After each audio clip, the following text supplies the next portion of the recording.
Hello' ছাত্ৰ ছাত্ৰীসকল, তোমালোকে হয়তো চিন্তিত হৈ আছা তোমালোকৰ ৰিজাল্টৰ কাৰণে। তোমালোকৰ ৰিজাল্ট কেতিয়া হ'ব তোমালোক এই বিষয়ে কোনো চিন্তা কৰিব নালাগে, কাৰণ সেবাৰ পৰা প্ৰকাশ কৰিছে এটা প্ৰতিবেদন।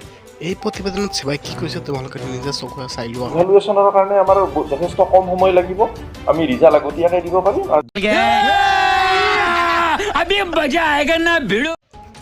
হয়, তোমালোকে দেখা পাইছা এই প্ৰতিবেদনত কৈছে যে অতি সোনকালে দিয়া হ'ব ৰিজাল্ট। যিহেতু 50% অমাৰ্কশ্বিট আছে, এই অমাৰ্কশ্বিট মেচিনত চেক কৰা হ'ব, অতি সোনকালে আহি যাব ৰিজাল্ট।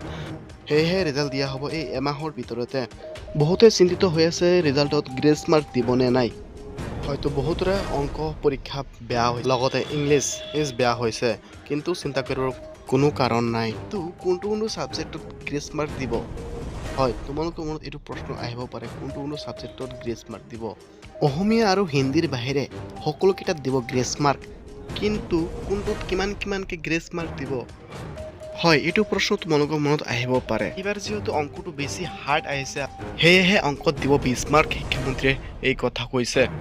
আৰু বাকী 4টা ছাবজেক্টত 10 মাৰ্কৰ ভিতৰত দিব বুলি উল্লেখ কৰিছে। আজি এইখিনিলৈকে, আকৌ নেক্সট ভিডিঅ'ত দেখা হ'ব।